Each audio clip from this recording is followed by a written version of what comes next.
আমার আব্বুর ইচ্ছা ছিল আমি ডাক্তার হব, আমার ইচ্ছা ছিল আমি পাইলট হব, কিন্তু হয়ে গেছে মিউজিশিয়ান। এর সঙ্গী ওর কাছে, ওর সঙ্গী এর কাছে, মানে এমন ভাবে পরকিয়া হচ্ছে, তারপর আবার নানান ধরনের জিনিস হচ্ছে যেগুলো আমি অন এয়ার বলতে চাচ্ছি না। নিশাত আঞ্জুম, আপনি এই লাইনে আসলেন, এটা মেয়েদের ক্ষেত্রে অনেক বেশি ক্রিটিক্যাল আমি বিশ্বাস করি। তো এটাতে আসলেন আপনি, আপনার সোসাইটি থেকে রাষ্ট্র, এর ভিতরে আপনার অনেক পরিচিত মানুষ আছে, আত্মীয় স্বজন আছে, ফ্রেন্ড সার্কেল আছে। সেক্ষেত্রে আপনার এই লাইফটাতে আসতে গিয়ে আপনার কি কি সমস্যায় পড়তে হয়েছে? অ্যাকচুয়ালি আমরা লাইফে যেটা প্ল্যান করি এটা হয় না, ম্যাক্সিমাম টাইমেই হয় না।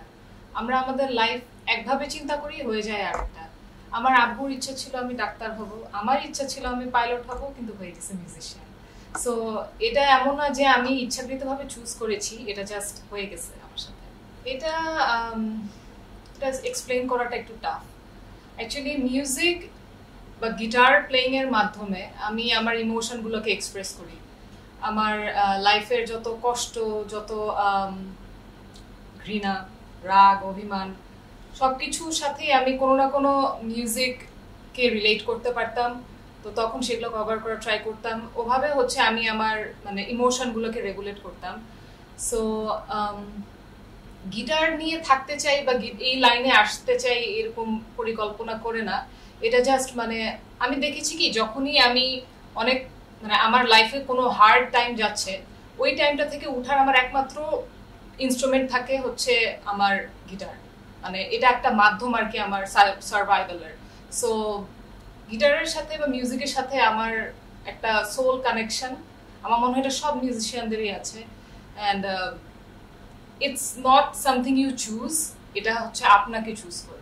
আমার শুরু হচ্ছে আমি যখন ক্লাস 7-8-এ পড়ি। আমার ফ্রেন্ডদেরকে দেখতাম যে একটা ফেজ যায় না যে গিটার বাজাতে চায়, সবাই রকস্টার হতে চায়।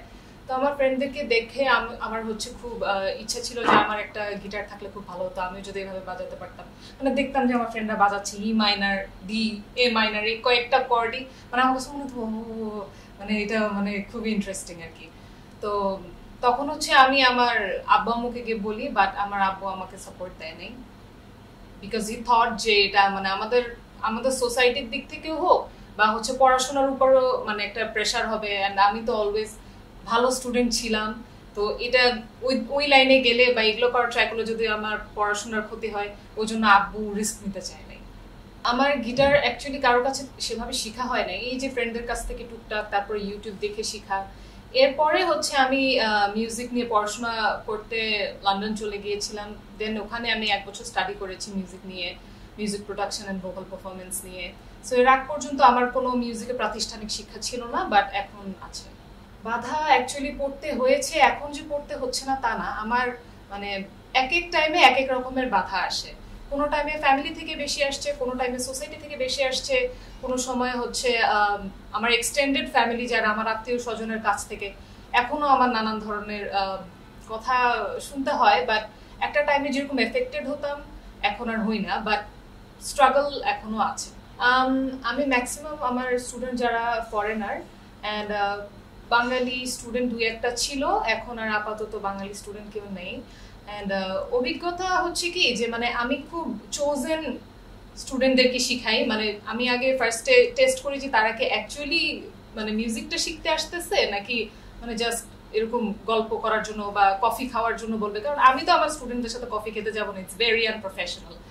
সো আমি ফিল্টার আউট করি ফার্স্টে, আমি তার ইন্টেনশন বোঝার ট্রাই করি, আমি তার মানে ব্যাক স্টোরি দেখি যে অ্যাকচুয়ালি কি সে মিউজিক নিয়ে কিছু করতেছে কিনা বা করার ট্রাই করছে কিনা। ওভাবে I select my students. And অভিজ্ঞতা না, খারাপ কোনো অভিজ্ঞতা হয় নাই, কারণ ওই ধরনের মানুষ আমার কাছে অ্যাক্সেসিভ হবে। অবশ্যই আমি মিউজিক লাইফ আগে বেছে নিব, কারণ এখনকার যে অবস্থা, এর সঙ্গী ওর কাছে, ওর সঙ্গী এর কাছে, মানে এমন ভাবে পরকিয়া হচ্ছে, তারপর আবার নানান ধরনের জিনিস হচ্ছে যেগুলো আমি অন এয়ার বলতে চাচ্ছি না। সো মানে it's very hard to find a partner যে নাকি মানে অনেস্ট, ট্রুথফুল, কমিটেড। আমার কাছে মনে হয় যে এখন মানে ফাইন্যান্সিয়াল ক্যাপাসিটি দেখার থেকে একটা মানুষের মোরালিটি দেখাটা বেশি ইম্পর্টেন্ট হয়ে পড়েছে। মিউজিক লাইফ অ্যাকচুয়ালি আমি পার্টিকুলারলি কাউকে তো চুজ করাতে পারবো না, বাট এটা অ্যাকচুয়ালি যাদের চুজ করার দরকার তারা অটোমেটিক্যালি চুজ করবে। এটা আমার ওদেরকে মানে আমাকে কিন্তু কেউ মোটিভেট করতে হয় নাই এ পর্যন্ত আসার জন্য বা মিউজিক কন্টিনিউ করার জন্য। আই বিলিভ যারা মন থেকে মিউজিশিয়ান, তারা যত বাধাই হোক, অফিস থাকুক, বিজনেস থাকুক, তারা মন থেকে মিউজিশিয়ান অলওয়েজই থেকে যাবে। অ্যান্ড আপনি যে কথাটা বলেছেন এটার একটু আমি ইয়ে করতে চাই এই ব্যাপারে, যে মেয়েদের সৌন্দর্য রান্নায়, এটার সাথে আমি ডিসঅ্যাগ্রি করি। একটা মানুষের সৌন্দর্য তার গুণে, এটা আমি বিলিভ করি। বাট একটা জিনিস কি আপনি দেখেছেন যে ওয়ার্ল্ডের মধ্যে যত মিশেলিন স্টার রেস্টুরেন্ট, যত 5 স্টার হোটেল, সবগুলোতে সে কিন্তু ছেলে। মেয়েদের থেকে ছেলেদের মানে এই ইয়েতে আরো সাকসেস কিন্তু বেশি। সো একটা মেয়ে রান্না না পারলেই যে সে একটা ফেলিয়ার তা কিন্তু না। যেরকম আমি পার্সোনালি আমি পারি না রান্না করতে, but I do not consider myself as a failure. I will find myself a partner যে নাকি রান্না করতে পছন্দ করে। সো মানে এটা আসলে জেন্ডার রোল, কোনো কাজকে জেন্ডার রোল দেওয়াটা আসলে মানে আমাদের দেশে যেভাবে চিন্তা করা হয় যে ঘর সামলানো, ঘর গোছানো, বা হচ্ছে রান্না বাড়া করা, বা বাচ্চা সামলানো, এটা শুধু মেয়েদের কাজ। আপনি এই দেশ থেকে বের হলেই দেখবেন যে প্রত্যেকটা ডিউটি ছেলে মেয়ের মধ্যে ভাগ করা।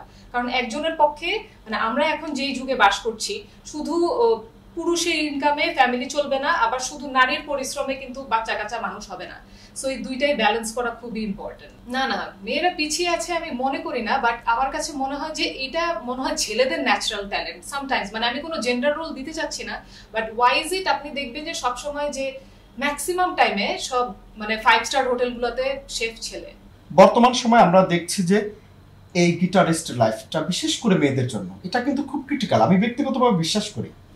তো এই জেনারেশনে এসে বর্তমান সময় যে সকল মেয়েরা গিটার লাইফটা নিতে চায়, মিউজিশিয়ান হতে চায়, আপনি তাদের উদ্দেশ্যে কি বলবেন? বা তারা এই গিটারিস্ট লাইফটা একটা মেয়ে হয়ে, মেয়েদের বিশেষ করে আমরা দেখছি যে মেয়েদের লাইফটা একটু ভিন্ন হয়, সেক্ষেত্রে ভিন্ন লাইফ থেকে বেরিয়ে সে কেন গিটারিস্ট জীবনে আসবেন, কেন একজন গিটারিস্ট হবেন, তিনি মিউজিশিয়ান হবেন, বা তার এই লাইফটাতে আসা তার জন্য কতটা গুরুত্বপূর্ণ হতে পারে? আমি মেয়েদেরকে যদি বলতে চাই, ছেলেদের থেকে মেয়েদের এটাকে মানে মিউজিশিয়ান হিসেবে ক্যারিয়ার নেওয়াটা আরো ইজিয়ার। কারণ কি, ছেলেদের উপর অনেক ধরনের রেসপন্সিবিলিটি থাকে, ফ্যামিলি রেসপন্সিবিলিটিস থাকে, বউ চালানোর রেসপন্সিবিলিটি থাকে, বাচ্চা কাচ্চার খরচ চালানোর রেসপন্সিবিলিটি থাকে। সো তাদেরকে জব করতে হয়, বিজনেসে অনেক টাইম দিতে হয়। বাট মেয়েরা যদি মানে এটাকে ক্যারিয়ার হিসেবে নিতে চায়, আমার কাছে মনে হয় যে এটা মানে বাইরে দৌড়াদৌড়ি করতে হবে না, বাসায় বসে প্র্যাকটিস করতে পারবে। এটা আরো safer as a career option. Social মিডিয়ার যুগ এখন, হচ্ছে তার কন্টেন্ট মনিটাইজ করার অনেক ধরনের অপরচুনিটি আছে যেটা আগে ছিল না। সো সে বাসায় বসে ইনকাম করতে পারছে।